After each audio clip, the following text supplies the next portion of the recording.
ലാലേട്ടൻ, പ്രഭാസ്, അക്ഷയ് കുമാർ ഇവർ മൂന്ന് പേരും കൂടെ ഒരുമിച്ചൊരു സിനിമയായിരുന്നു. അങ്ങനെയാണ് കണ്ണപ്പ എന്ന സിനിമയെ പറ്റി നമ്മളെല്ലാവരും അറിയുന്നത് തന്നെ. ഇവരെല്ലാം ഈ സിനിമയിലെ എക്സ്റ്റെൻഡഡ് ക്യാമിയോ റോൾസ് ആണ്. അപ്പോൾ ആരാണ് ഈ സിനിമയിലെ നായകൻ? അത് തപ്പിപ്പോയപ്പോഴാണ് ഈ പുള്ളിയാണ് നായകൻ. ആൻഡ് ആക്ച്വലി എനിക്ക് ഈ പുള്ളിയെ അറിയത്തില്ല, കണ്ടിട്ട് ഏതോ നെപ്പോ പ്രൊഡക്റ്റ് ആണെന്ന് തോന്നുന്നു. അങ്ങനെ ഞാൻ ഈ സിനിമയെ പറ്റി കൂടുതൽ അന്വേഷിച്ചപ്പോഴാണ് മനസ്സിലായത് ഇതിന്റെ പ്രൊഡ്യൂസറിന്റെ മോനാണ് ഈ പുള്ളി. ഓക്കെ, സ്വാഭാവികം.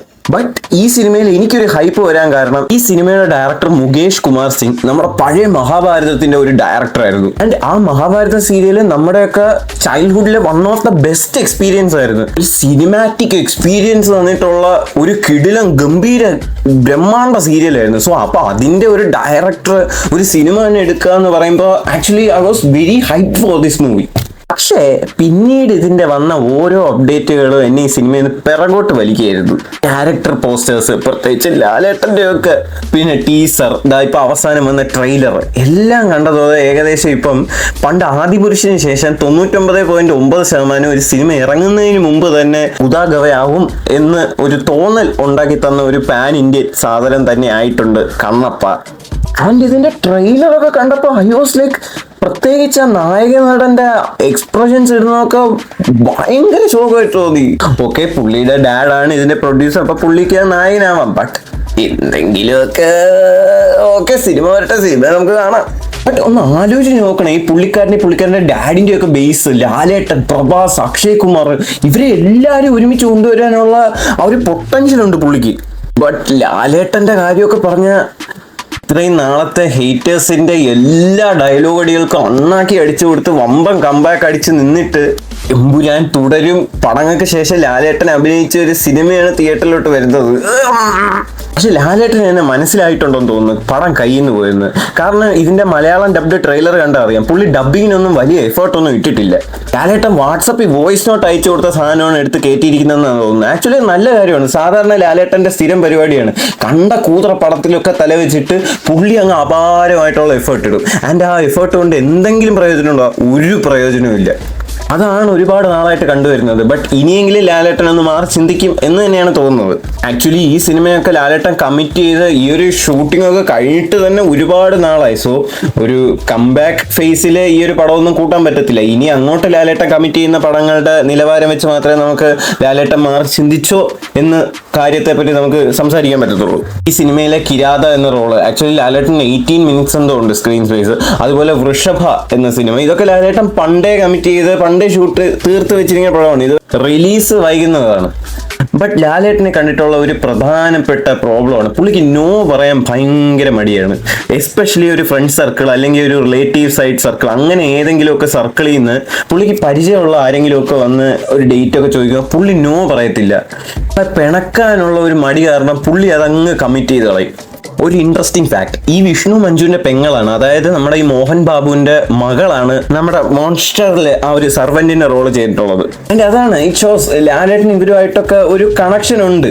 ആൻഡ് ആ ഒരു കണക്ഷൻസ് വഴി ഇവര് അതിനെ എക്സ്പ്ലോയിറ്റ് ചെയ്യുമ്പോൾ ലാലേട്ടൻ ഒരു നോ എന്നൊരു വാക്ക് പറയാൻ ഭയങ്കര മടിയാണ്. പുള്ളി ഇതെല്ലാം കമ്മിറ്റ് ചെയ്ത് ഇമാതിരി റോളൊക്കെ പോയി അങ്ങ് ചെയ്യും. എവിടെയായാലും especially in cinema industry no പറയുക എന്നുള്ളത് വളരെ ഇമ്പോർട്ടൻ്റ് ആയിട്ടുള്ള കാര്യമാണ്. അങ്ങനെ നോ പറയാൻ നിങ്ങൾക്ക് എന്തെങ്കിലും ബുദ്ധിമുട്ടുണ്ടെങ്കിൽ അത് നിങ്ങളുടെ കരിയറിൽ ഒരു വലിയ ഡൗൺഫോളിലോട്ടേ പോകത്തുള്ളൂ. ഫോർ എക്സാമ്പിൾ നിവിൻ പോളി, പുള്ളിക്കാണ് ഗീതാഞ്ജലി എന്ന സിനിമയിലെ നിഷാൻ ചെയ്ത ക്യാരക്ടർ വന്നത്. ഒന്ന് ആലോചിക്കണം, ലാലേട്ടൻ നായകൻ, പ്രിയദർശൻ ഡയറക്ഷൻ, അങ്ങനെ ഒരു സിനിമയിൽ ഒരു റോള്, അതും ഒരു ഫുൾ ലെങ്ത് റോള് കിട്ടിയിട്ടും പുള്ളി ആ ഒരു ക്യാരക്ടറിനെ അനലൈസ് ചെയ്തപ്പോൾ പ്രത്യേകിച്ച് പുള്ളിക്കൊന്നും ചെയ്യാനില്ല എന്ന ഒരു തോന്നൽ ഉണ്ടായത് കൊണ്ടാണ് പുള്ളി നോ പറഞ്ഞത്. ആൻഡ് ആക്ച്വലി അതൊരു ശരിയായിട്ടുള്ള ഡിസിഷൻ ആയിരുന്നു. അങ്ങനെയാണ് വേണ്ടത്. നോ പറയേണ്ടടുത്ത് നോ തന്നെ പറയണം, ഇല്ലെങ്കിൽ അത് നമ്മുടെ കരിയറിനെ വല്ലാതെ ബാധിക്കും. ആൻഡ് ലാലേട്ടൻ്റെ ഒരു കരിയർ നോക്കി അറിയാം, എസ്പെഷ്യലി ഫ്രം 2021 നോക്കി അറിയാം, പുള്ളിക്ക് കിട്ടിയ ട്രോൾ മെറ്റീരിയൽ ആയിട്ടുള്ള എല്ലാ ക്യാരക്ടേഴ്സും ഈ ഒരു ഫ്രണ്ട് സർക്കിള് അമ്മാതിരി പരിപാടിയിൽ നിന്നാണ് കിട്ടിയിട്ടുള്ളത്. പുള്ളിക്ക് മോസ്റ്റ് ഓഫ് ദ ടൈം ഈ നോ എന്ന് പറയാൻ ഭയങ്കര മടിയാണ്. ആൻഡ് അത് പുള്ളിയുടെ കരിയറിൽ വല്ലാതെ അഫക്ട് ചെയ്തിട്ടുണ്ട്. ഇനിയെങ്കിലും പുള്ളിയുടെ ഈ ഒരു റിഡംഷൻ ഫേസിലെങ്കിലും ഈ ഇമാതിരി ഫ്രണ്ട് സർക്കിളിലുള്ളവരെല്ലാം അടിച്ചൊതുക്കിയിട്ട് പുതിയ പുതിയ പിള്ളേർക്ക് നല്ല രീതിയിൽ ആ ഒരു സ്ക്രിപ്റ്റും ക്യാരക്ടറും അനലൈസ് ചെയ്ത് മാത്രം പ്രോജക്റ്റുകൾ ഓണാക്കി പോയാൽ മാത്രമേ ഇനി അങ്ങോട്ടുള്ള റിമൈനിങ് ടൈമിൽ നല്ല കുറച്ച് സിനിമകൾ, നല്ല കുറച്ച് ക്യാരക്ടേഴ്സ് നമുക്ക് കിട്ടത്തുള്ളൂ. ഇനിയിപ്പോൾ ലാലേട്ടന്റെ വെരി നെക്സ്റ്റ് ഇറങ്ങാൻ പോകുന്ന ഫിലിമാണ് ഹൃദയപൂർവ്വം. എനിക്ക് ആ ഒരു സിനിമയിൽ പ്രത്യേകിച്ച് വലിയൊരു ഹോപ്പൊന്നുമില്ല, എസ്പെഷ്യലി ലാലേട്ടന്റെ ആ ഒരു ലുക്കൊക്കെ കാണുമ്പോൾ. ബട്ട് സംഗീത് പ്രദീപുമായിട്ടൊക്കെ ഒരു അത്യാവശ്യം നല്ലൊരു ഗിവ് ആൻഡ് ടേക്ക് പരിപാടീസ് ഒക്കെ ഉള്ള കുറച്ച് നല്ല സീൻസ് ഒക്കെ എങ്കിലും ആ ഒരു സിനിമയിൽ നിന്ന് ഞാൻ പ്രതീക്ഷിക്കുന്നുണ്ട്. പിന്നെ ദിലീപേട്ടൻ പടം ഭയം ഭക്തി ബഹുമാനത്തി ലാലേട്ടന്റെ ഒരു കിടിലൻ ക്യാമിയോ ഉണ്ട്. പിന്നെ മഹേഷ് നാരായണൻ മമ്മൂക്ക പടത്തിൽ ലാലേട്ടൻ ഒരു നല്ല റോൾ ചെയ്യുന്നുണ്ട്. ആക്ച്വലി ആ ഒരു റോളിന്റെ ലെങ്ത് ഒക്കെ ഇപ്പൊ കൂട്ടി എന്നൊക്കെയുള്ള ടോക്സ് വരുന്നുണ്ട്. പിന്നീട് ദൃശ്യം 3 വരുന്നുണ്ട്. ആക്ച്വലി ലാലേട്ടൻ ഫാൻസിന് ഏതൊരു ഫേസിൽ നോക്കിയാലും ജിത്തു ജോസഫ് വളരെ വാല്യുബിൾ ആയിട്ടുള്ള ഒരു പേഴ്സൺ ആണ്. ബട്ട് ദൃശ്യം 3 എന്ന സിനിമ ആക്ച്വലി 3 ലാംഗ്വേജിൽ ഒരേ ടൈമിൽ റിലീസ് എന്നൊക്കെയാണ് കേൾക്കുന്നത്. ആൻഡ് ആക്ച്വലി എനിക്ക് അതിനോട് തീരെ താല്പര്യമില്ല.